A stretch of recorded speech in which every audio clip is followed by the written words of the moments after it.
Allah berikan kepada kita jalan yang mudah. Termasuk daripada jalan yang mudah adalah banyaknya sekarang pengajian-pengajian yang bisa kita dapatkan meskipun kita berada di dalam rumah kita. Misal kita memiliki handphone, di situ banyak daripada pengajian-pengajian yang membahas daripada ilmunya Nabi Muhammad. Di rumah kita ada TV, maka itu adalah salah satu wasilah. Mungkin di situ ada channel-channel yang memberitahukan tentang pengajian-pengajian yang dipimpin oleh para habaib, para ulama, para tuan guru dan para kiai. Namun di situ juga kembali kepada diri kita. Apakah diri kita termasuk daripada diri yang tunduk kepada kemauan syaitan, atau kita mau melawan hawa nafsu kita? Jujur saja, kita untuk melakukan ketaatan itu adalah sesuatu yang berat. Karena apa? Sebuah ketaatan itu harus melalui daripada godaan-godaannya syaitan. Kita mau sholat berat karena digoda oleh syaitan. Kita mau tahajud berat karena digoda oleh syaitan. Dan mengapa sholat tahajud itu sangat-sangat berat bagi diri kita? Karena Allah Subhanahu wa ta'ala mengangkat hambanya yang soleh menjadi kekasihnya di malam hari, sepertiga malam hari. Disitulah Allah Subhanahu wa ta'ala menjadikan seorang hamba sebagai kekasihnya. Bukan hanya orang yang alim saja yang bisa menjadi kekasihnya Allah, bukan orang yang banyak ilmunya, tidak. Akan tetapi untuk menjadi kekasihnya Allah Subhanahu wa ta'ala cukup dengan bersihnya hati yang kita miliki. Dengan apa kita membersihkan hati kita? Bagaimana kita mengetahui supaya hati kita itu bersih? Dengan menghadiri majlis-majlis ta'lim yang semacam ini. Dan jangan samakan antara kita melihat pengajian melalui handphone, melalui TV, dengan menghadiri majlis yang semacam ini. Allah Subhanahu wa ta'ala tidak akan menyia-nyiakan daripada hambanya yang sudah berusaha meninggalkan keluarganya, meninggalkan kerjaannya, demi apa? Untuk menghadiri majlis ta'lim yang semacam ini. Tidak mungkin. Allah Subhanahu wa ta'ala pasti mengganjar. Dikatakan manjadda wajada, barang siapa yang bersungguh-sungguh maka dia akan mendapatkan apa yang dia inginkan. Dan sekarang kita berusaha dan bersungguh-sungguh meninggalkan keluarga kita, meninggalkan kemauan nafsu kita untuk duduk bersama dengan teman-teman kita, supaya apa? Kita bisa menghadiri daripada majlis yang disebutkan di dalamnya Nabi Muhammad, majlis yang disebutkan di dalamnya ilmunya Nabi Muhammad SAW. Sehingga seri yang akan kita dapatkan ketika kita melihat daripada pengajian ini melalui daripada handphone dan menghadiri langsung kepada tempat yang mulia ini, maka sir yang kita dapatkan akan berbeda dan pahala yang akan kita dapatkan juga berbeda. Khususnya apalagi kita mengadakan di dalam masjid, di Baitullah. Apalagi jika kita tambah lagi dengan niat i'tikaf. Ketika awal datang tadi, kita sampai sekarang kita hadirkan di dalam kita nawaitul i'tikaf lillahi ta'ala. Saya niat i'tikaf karena Allah Subhanahu wa ta'ala. Maka tidak ada detik, tidak ada menit, tidak ada jam kecuali Allah Subhanahu wa ta'ala akan mengganjar daripada upaya kita ini. Untuk berjalan ke sini perlu perjuangan. Mungkin awalnya kita malas untuk menghadiri majlis-majlis semacam ini. Namun ketika kita latih daripada hawa nafsu kita, ketika kita latih daripada diri kita untuk menghadiri, untuk melawan nafsu syaitan, maka insya Allah Allah Subhanahu wa ta'ala tidak akan menyia-nyiakan daripada usaha kita. Dan ketahuilah sesuatu yang semacam ini dibanggakan oleh Nabi Muhammad SAW. Sesuatu yang paling membanggakan Nabi Muhammad, apalagi yang disebut adalah nama Nabi Muhammad. Bagaimana Al-Habib Ali Al-Habsyi mengarang daripada maulid tersebut? Itu adalah rasa cinta beliau kepada Nabi Muhammad, ungkapan hati beliau kepada Nabi Muhammad. Yang ditulis oleh beliau adalah sejarahnya Nabi Muhammad, doa munajat kita kepada Nabi Muhammad SAW. Termasuk di dalamnya adalah kita berharap supaya salawat kita itu disampaikan kepada Nabi Muhammad, supaya kita digabungkan dengan Nabi Muhammad SAW. Jadi ketika kita berdoa di setiap malam, Ketika kita berdoa di setiap minggu, maka suatu saat ada kalanya doa kita itu diijabahi oleh Allah. Allah itu paling senang kepada seorang hamba yang ketika dia itu berada di hadapan Allah Subhanahu wa taala dengan menundukkan kepala dan meminta kepada Allah. Ya Allah, kabulkanlah daripada hajatku. Allah Subhanahu wa taala sangat gembira ketika ada hambanya yang meminta kepada Allah Subhanahu wa taala. Karena apa? Kita mengaku bahwasanya diri kita hamba. Diri hamba adalah, hakikatnya seorang hamba adalah mereka menunduk kepada siapa yang dia itu adalah tuannya. Maka kita mengaku hamba Allah Subhanahu wa taala. Namun apa bukti daripada ucapan kita?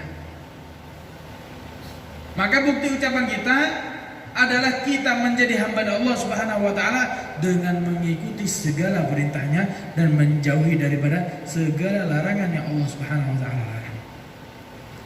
Andai kata jikalau kita itu merasa diri kita itu masih banyak maksiat, masih banyak dosa, masih banyak daripada kejelekan-kejelekan yang masih kita lakukan di setiap harinya, jangan lupa untuk meminta ampunan kepada Allah Subhanahu wa taala. Jangan lupa untuk meminta maghfirah kepada Allah Subhanahu wa taala. Karena apa? Allah Subhanahu wa taala memiliki sifat yaitu adalah Al-Ghaffar, Ghafur, Maha mengampuni daripada seluruh hamba-hambanya. Sebagaimana disebutkan di dalam Al-Qur'an, "Innallaha yaghfirudz dzunuba jami'an." Sesungguhnya Allah Subhanahu wa taala menghapus seluruh daripada dosa-dosa. Bagaimana dengan dosa yang besar? Selagi kita meminta ampun kepada Allah, selagi kita itu betul-betul bermunajat kepada Allah Subhanahu wa taala dengan harapan Allah Subhanahu wa taala mengampuni daripada seluruh dosa kita, maupun itu dosa kecil, maupun itu dosa besar, maka tidak ada kalanya Allah Subhanahu wa taala tidak mengampuni kita. Taubat yang bagaimana? Yaitu adalah taubatan nasuha. Apa itu taubatan nasuha? Taubatan nasuha adalah ketika kita bertaubat, kita meyakinkan dalam hati kita supaya kita tidak mau lagi melakukan daripada perbuatan jelek tersebut, dan kita menyesali daripada apa-apa yang telah kita lakukan. Itulah taubatan nasuha. Adapun jikalau setelahnya 1 minggu, 2 minggu atau yang seterusnya, jikalau kita tidak sengaja melakukan atau terjerumus di dalam dosa tersebut, maka jangan pernah lagi mengatakan aku tidak pantas untuk mendapatkan ridhonya Allah. Itu adalah termasuk daripada berburuk sangka kepada Allah Subhanahu wa taala. Selagi pintu maghfirahnya Allah Subhanahu wa taala dibuka, selagi pintu ampunannya Allah Subhanahu wa taala diberikan kepada seluruh hambanya, maka mintalah taubat kepada Allah Subhanahu wa taala. Mintalah pintu taubat supaya dibukakan oleh Allah Subhanahu wa taala. Sampai kapan taubat seorang hamba diterima oleh Allah? Apakah ketika sudah tua baru ditutup seluruh pintu taubat oleh Allah? Tidak. Kapanpun dan dimanapun Allah Subhanahu wa taala pasti akan membuka pintu taubatnya. Sampai kapan? Sebelum nyawanya dicabut oleh malaikat Israel, sebelum mencapai daripada kerongkongan. Ketika nyawa sudah mencapai kerongkongan, disitulah taubat kita menjadi taubat yang tidak diterima oleh Allah Subhanahu wa taala. Jangan mau jadi sebagaimana Fir'aun yang ketika dia hidup dengan sombong, ketika seorang umatnya yang ketika itu dia mengaku bahwasanya dia Tuhan, ada seorang rakyat yang mengatakan amanna bi Rabbi Musa wa Harun, kami beriman kepada Tuhannya Musa dan Tuhannya Harun. Maka ketika itulah Fir'aun mengancam kepada dia untuk membunuhnya. Dengan congkaknya dia mengatakan itu, namun lihatlah ketika dia tenggelam, ketika dia sudah tidak berdaya, dia baru mengatakan aku akan beriman dengan Tuhan Musa. Namun ketika itu nyawanya sudah mencapai daripada kerongkongan, sehingga Allah Subhanahu wa taala tidak menerima daripada taubatnya. Kita beruntung dipilih menjadi orang-orang yang masih menyebut daripada Nabi Muhammad, menghadiri majlis-majlis semacam ini, menghadiri majlis-majlis yang disebutkan dalamnya Nabi Muhammad. Dan kita termasuk daripada orang-orang yang tidak pelit, sebagaimana disabdakan Nabi Muhammad SAW, al-bakhilu man dzukirtu 'indahu falam yusalli 'alayya. Orang yang pelit adalah ketika namaku disebutkan, dia tidak bersalawat kepadaku. Namun alhamdulillah pada malam hari ini kita tidak termasuk daripada golongan mereka. Kenapa? Karena malam ini kita menyebutkan nama Nabi Muhammad. Ketika disebutkan nama Nabi Muhammad kita bersalawat, kepada Nabi Muhammad sallallahu alaihi wasallam. Man shalla alayya salatan wahidah sallallahu alaiha biha asyar. Barang siapa yang bersalawat kepadaku, kata Nabi Muhammad, cukup dengan satu salawat saja, maka Allah Subhanahu wa taala akan membalas salawat yang satu tersebut dengan 10 kali salawat daripada Allah Subhanahu wa taala. Apa makna salawat daripada Allah Subhanahu wa taala? Salawat daripada Allah Subhanahu wa taala adalah Allah berikan kita pintu rahmat. Allah berikan kita pandangannya. Allah jadikan kita termasuk hamba-hamba yang mau melakukan daripada kebaikan. Dan mungkin disitulah, karena banyaknya kita menyebut nama Nabi Muhammad, karena banyaknya kita mengingat Nabi Muhammad, Allah Subhanahu wa taala tanamkan di dalam hati kita rasa cinta kepada beliau. Maka selayaknya seorang hamba mencintai seorang nabinya. Apalagi beliau Nabi Muhammad yang telah mengatakan kepada kita, wallahi, suatu saat Nabi Muhammad SAW bersandar. Tiba-tiba beliau menundukkan daripada kepalanya. Namun ketika itu Nabi Muhammad meneteskan daripada air matanya. Beliau mengatakan, wallahi, demi Allah, inni ishtaqtu li ikhwani, aku rindu kepadaku. Beliau mengatakan, inni ishtaqtu li ikhwani, aku rindu kepada saudara-saudaraku. Sahabat-sahabat bertanya, ya Rasulullah, alasna ikhwanik ya Rasulullah, bukankah kami ini saudaramu ya Rasulullah? Namun dijawab oleh Nabi Muhammad, tidak. Bal antum ashabi, akan tetapi kalian itu adalah sahabatku. Amma ikhwani, adapun saudaraku, kata Nabi Muhammad SAW, mereka yang hidup setelah aku. Mereka tidak pernah melihat aku, namun mereka beriman kepadaku. Beliaulah yang telah menangis karena kita. Beliau rindu kepada kita. Beliau rindu kepada kita dan mengucapkan, inni ishtaqtu li ikhwani, aku rindu kepada saudara-saudara. Beliau cinta kepada kita meskipun kita hidup di zaman setelah beliau, namun beliau telah mengetahui bahwasanya kita di akhir zaman telah berada dalam keadaan cinta kepada Nabi Muhammad, sehingga beliau mengetahui keadaan itu, beliau menangis karena rindu kepada kita. Mudah-mudahan kita berkumpul di majlis ini dibanggakan oleh Nabi Muhammad, dikumpulkan bersama dengan Nabi Muhammad SAW. Cintanya luar biasa, kesayangannya luar biasa, sampai beliau mengatakan, wallahi law yushaku ahadukum fi rijlihi la ajidu alamha, la wallahi la yushaku ahadukum bi syaukatin fi rijlihi la ajidu alamha fi qalbi. Demi Allah, jika ada di antara kalian yang kakinya itu tertusuk duri, kata Nabi Muhammad, maka ketahuilah aku merasakan sakitnya di dalam hatiku.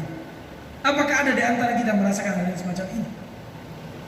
Anak kita saja, saudara kita saja yang terkena duri, kita tidak ikut merasakan sakitnya. Akan tapi Nabi Muhammad SAW tidak. Nabi Muhammad merasakan sakitnya, bahkan melebihi daripada sakit yang kita alami. Maka pantas jika Nabi Muhammad SAW disifati oleh Allah Subhanahu wa taala di dalam ayatnya, laqad ja'akum rasulun min anfusikum azizun 'alaihi ma 'anittum harisun 'alaikum bil mu'minina raufur rahim. Telah datang di antara kalian, di antara golongan kalian, seorang nabi daripada golongan kalian, para manusia, yang mana bagi beliau sangat berat apa-apa yang membebani daripada diri kalian. Di dalam perkataan ini ulama berbeda pendapat. Ada yang mengatakan bahwasanya di situ ketika kita sakit badan kita, kita panas, kita sakit gigi, beliau merasakan daripada sakitnya. Namun di antara ulama yang lainnya mentafsirkan daripada ayat ini, azizun 'alaihi ma'anitum, berat bagi Nabi Muhammad SAW, apa yang merasa menjadikan kalian berat adalah dosa-dosa kita. Jadi Nabi Muhammad SAW sangat sedih, sangat terasa berat hatinya jika ada di antara umatnya yang melakukan daripada dosa. Kemudian disifati lagi oleh Allah Subhanahu wa taala, harisun 'alaikum, sangat memperhatikan kalian, sampai-sampai ketika di setiap hari Kamis, disitulah amal-amal kita dibawa oleh Allah Subhanahu wa taala. Oleh malaikat dibawa kepada Allah Subhanahu wa taala, menghadap Allah Subhanahu wa taala untuk memberikan laporan harian kepada Allah Subhanahu wa taala. Hamba fulan melakukan amal ini, fulan lakukan amal ini. Namun sebelum sampai kepada Allah Subhanahu wa taala, Nabi Muhammad memanggil terlebih dahulu daripada malaikat tersebut. Dibaca oleh Nabi Muhammad, dikoreksi oleh Nabi Muhammad. Jika yang beliau temukan adalah amalan dosa, maka Nabi Muhammad SAW menangis karena melihat daripada salah satu daripada umatnya ketika itu melakukan dosa. Mengapa beliau menangis? Mengapa beliau bersedih? Tidak lain dan tidak bukan karena beliau takut jikalau ada di antara umatnya yang dijauhkan dengan beliau karena apa? Dosa yang dia lakukan. Nabi Muhammad tidak mau ada satu daripada umatnya yang memasuki neraka Allah Subhanahu wa taala. Karena tujuannya Nabi Muhammad SAW hidup di dunia ini untuk menjadikan seluruh daripada umatnya bergabung bersama beliau di surganya Allah Subhanahu wa taala. Jadikan cinta kita ini sebagaimana cintanya Sayyidina Bilal bin Rabah. Cintanya luar biasa. Tubuhnya tidak rupawan, wajahnya tidak ganteng. Sayyidina Bilal bin Rabah adalah bukan orang yang putih. Sayyidina Bilal bin Rabah mungkin kulitnya hitam, tapi ketahuilah hatinya beliau adalah hati yang putih, bersih dan terang benderang dengan nurnya Allah Subhanahu wa taala. Bagaimana beliau mempertahankan daripada keimanan kepada Allah Subhanahu wa taala meskipun beliau harus ditindih dengan batu yang sangat-sangat besar di padang pasir yang pada waktu itu sangat-sangatlah panas. Tapi lihat cinta beliau kepada Nabi Muhammad. Ketika beliau suatu saat menghadap kepada Sayyidina Abu Bakar As-Siddiq, disitulah beliau Sayyidina Bilal bin Rabah yang dahulunya ketika Nabi Muhammad hidup, kebiasaan beliau adalah datang mengumandangkan azan bersama dengan Nabi Muhammad. Kalau seumpama bukan beliau yang mengetuk pintu Nabi Muhammad, maka Nabi Muhammad yang mengetuk daripada pintu rumah beliau. Tiba-tiba Sayyidina Bilal mendatangi daripada Sayyidina Abu Bakar As-Siddiq. Wahai Khalifah, izinkan aku untuk berhenti menjadi orang yang mengumandangkan azan, wahai Khalifah. Abu Bakar As-Siddiq sebagai khalifahnya Nabi Muhammad, beliau mengatakan tidak akan aku tunggu diangkat oleh Nabi Muhammad, wahai Bilal. Wahai Khalifah, izinkan aku, wahai Khalifah, untuk berhenti menjadi orang mengumandangkan azan. Apa alasanmu, wahai Bilal? Kata Sayyidina Abu Bakar As-Siddiq.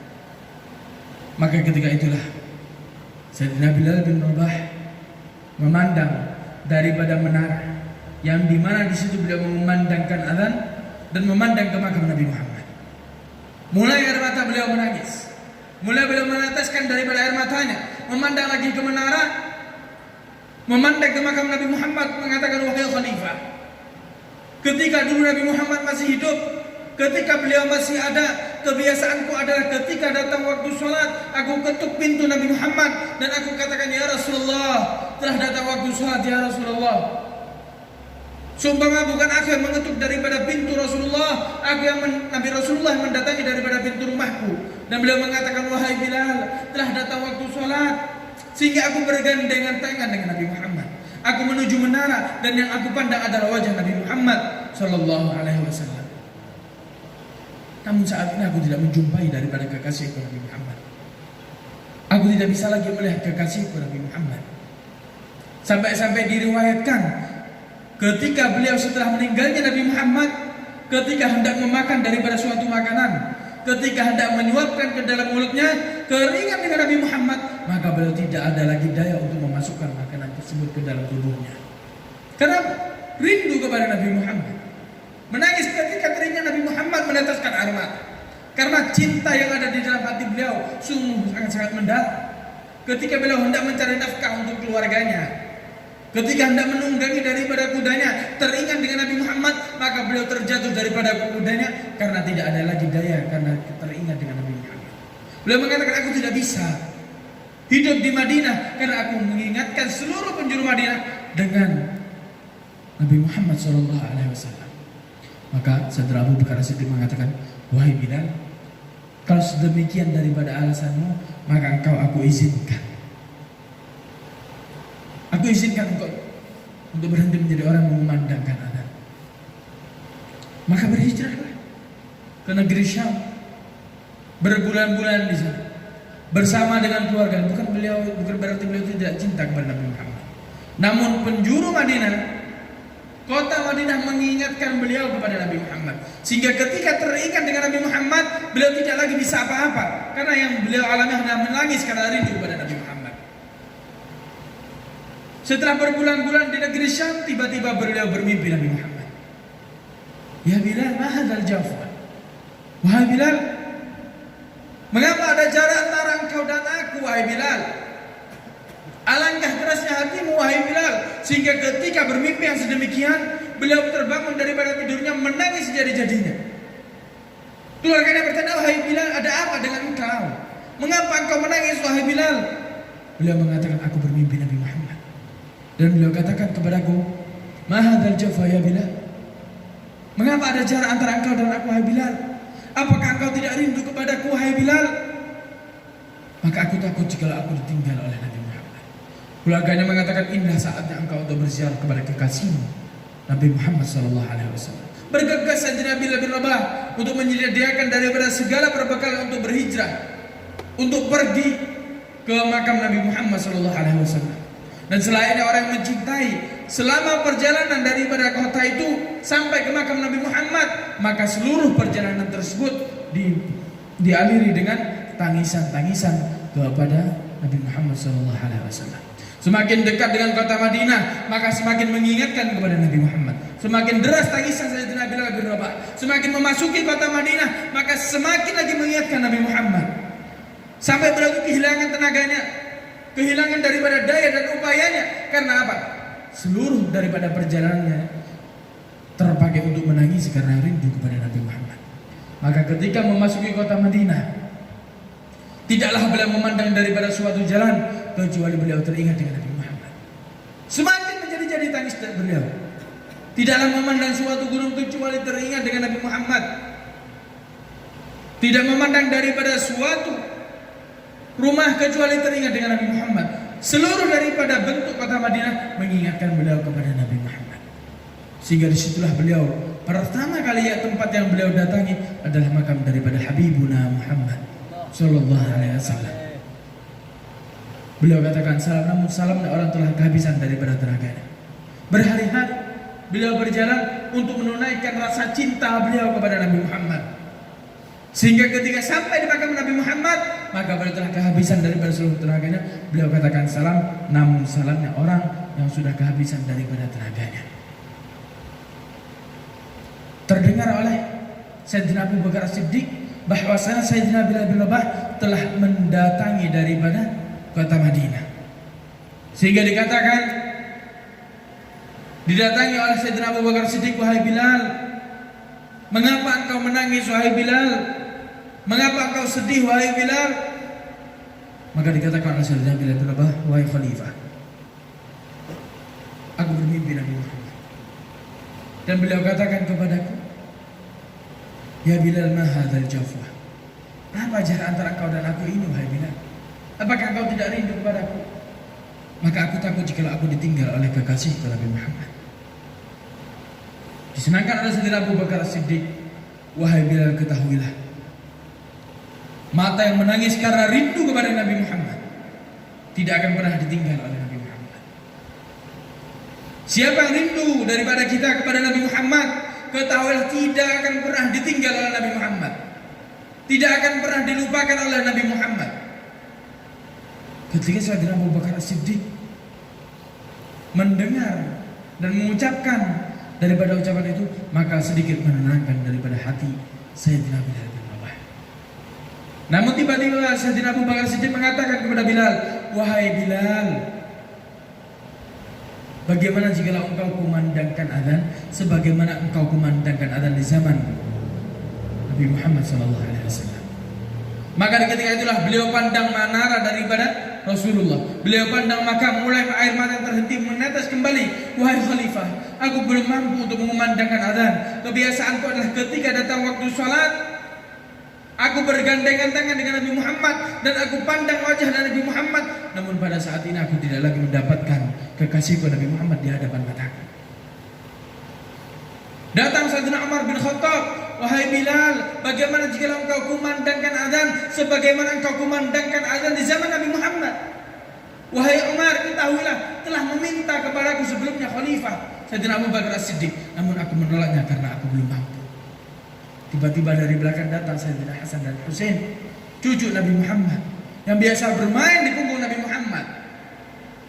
Beliau mengatakan, wahai Bilal, bagaimana jika engkau kumandangkan adzan sebagaimana engkau kumandangkan adzan di zaman kakekku Muhammad.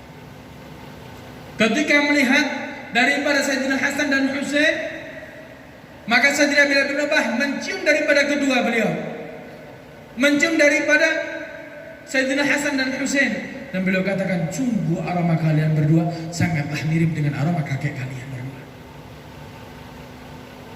Sehingga beliau mengatakan, wahai Hasan dan Husain, sebelumnya telah meminta kepadaku Sayyidina Abu Bakar dan Sayyidina Umar untuk aku kumandangkan adzan sebagaimana aku kumandangkan adzan di zaman kakekmu.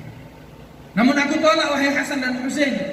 Tapi aku takut jika aku tolak permintaan kalian berdua di dunia, maka aku takut jika nanti di akhirat Allah Subhanahu wa taala haramkan atasku untuk aku mengumandangkan adzan nanti di hari kiamat di surga Allah Subhanahu wa taala.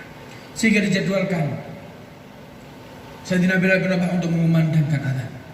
Ketika beliau berjalan di jalan Madinah, ketika itu orang-orang banyak yang melihat perjalanan beliau, sehingga mengingatkan di zamannya Nabi Muhammad, mengingatkan mereka semua dengan Nabi Muhammad.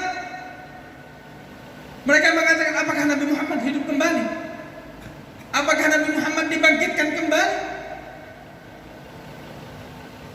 Karena yang mereka lihat sebelum Nabi Muhammad meninggal, masih melihat Sayyidina Bilal bin Rabah berjalan dengan Nabi Muhammad SAW. Ketika itu Sayyidina Bilal bin Rabah memulai daripada adzannya, memulai untuk mengumandangkan adzan. Allahu Akbar, Allahu Akbar, Allahu Akbar, Allahu Akbar. Asyhadu an la ilaha illallah, asyhadu an la ilaha illallah, asyhadu anna. Ketika sampai di kata-kata Nabi Muhammad, ketika beliau mengucapkan asyhadu anna Muhammadan Rasulullah, beliau terpingsan daripada kesadaran. Beliau tidak lagi mampu mengucapkan nama Nabi Muhammad karena apa? Masih cinta dalam hatinya kepada Nabi Muhammad. Sehingga ketika itulah, ketika mendengar daripada suara adzan Bilal bin Rabah, seluruh penduduk Madinah keluar daripada rumah mereka. Yang laki, yang perempuan, mereka semua keluar daripada rumah mereka, karena hal ini mengingatkan mereka dengan kehidupannya Nabi Muhammad. Mereka mengucapkan, apakah Nabi Muhammad hidup kembali? Sehingga diriwayatkan tiada tangisan yang lebih dahsyat setelah meninggalnya Nabi Muhammad kecuali setelah Sayyidina Bilal bin Rabah mengumandangkan daripada adzan tersebut. Karena itu mengingatkan mereka semua dengan Nabi Muhammad SAW. Cinta yang luar biasa dimiliki oleh beliau, yang seharusnya kita sebagai umatnya Nabi Muhammad, yang sudah dirindukan, yang sudah disebut, yang sudah disayang-sayangi oleh Nabi Muhammad, memiliki rasa cinta dalam hati kita kepada Nabi Muhammad. Karena apa? Dari rasa cinta tersebut, dari rasa perhatian kita tersebut, kita bisa mendapatkan anugerah bermimpi Nabi Muhammad. Kita bisa mendapatkan anugerah bertemu dengan Nabi Muhammad. Jangan mau ketika kita meninggal, namun di dunia kita belum bisa melihat daripada Nabi Muhammad SAW. Jadikan diri kita sebelum kita meninggal, meskipun 1 detik 2 detik, kita bisa melihat Nabi Muhammad, meskipun itu hanyalah daripada sebuah mimpi, sebagai tanda bahwasanya kita itu cinta kepada Nabi Muhammad SAW. Lihat Bilal ketika hendak sakratul maut, ketika itu istrinya mengatakan, celakalah aku akan ditinggal oleh suamiku. Namun Sayyidina Bilal bin Rabah mengatakan, alangkah beruntungnya aku akan bertemu dengan sahabat-sahabat, aku akan bertemu dengan kekasihku Nabi Muhammad Sallallahu Alaihi Wasallam. Jangan sia-siakan cinta Nabi Muhammad, jangan sia-siakan kerinduan Nabi Muhammad. Selagi ada suatu cara yang bisa mendekatkan hati kita dengan Nabi Muhammad, maka gunakan cara tersebut. Dengan berbagai macam cara yang bisa mendekatkan diri kita kepada Nabi Muhammad, maka pakailah daripada cara tersebut. Supaya apa? Nabi Muhammad mau mengingat kita, Nabi Muhammad mau mengenal kita. Jangan sampai kita meninggal daripada dunia, ketika itu kita mengucapkan alangkah celakanya aku, karena aku tidak memanfaatkan daripada waktu yang Allah berikan kepadaku untuk melakukan ketaatan kepada Allah Subhanahu wa taala.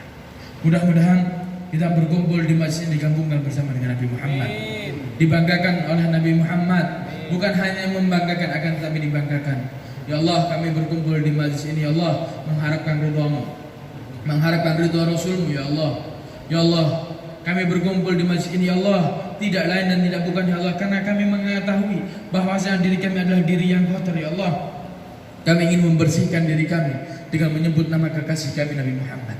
Maka bersihkanlah hati kami ya Allah. Kami mengakui ya Allah di dalam hati kami masih banyak daripada penyakit-penyakit yang ada dalam hati kami.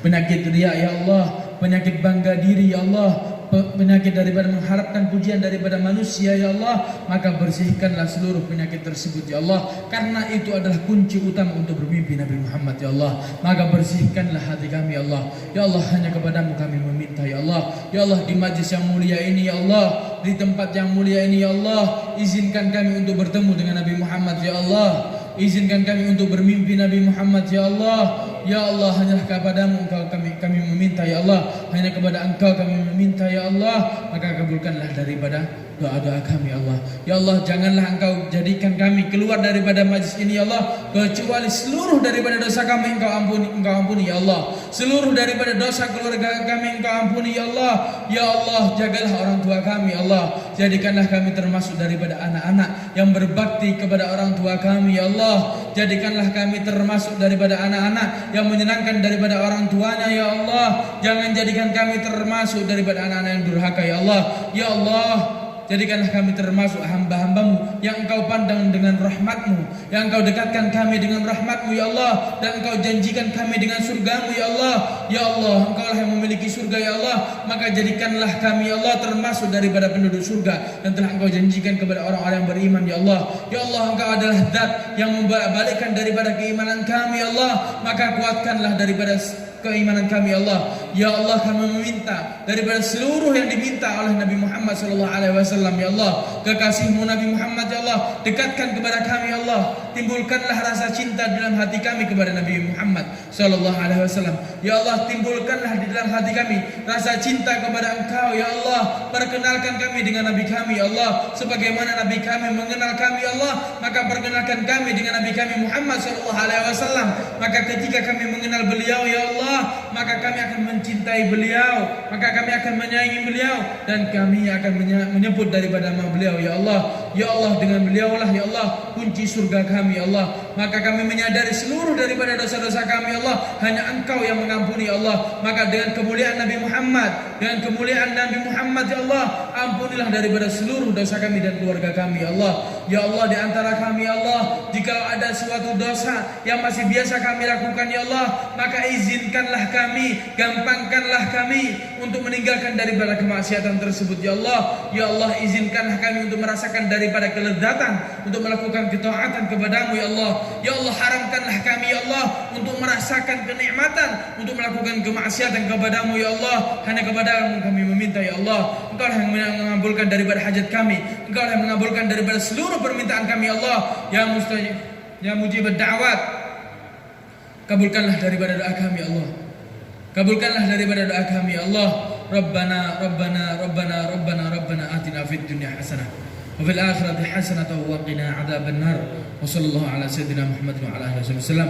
Walhamdulillahi rabbil alamin.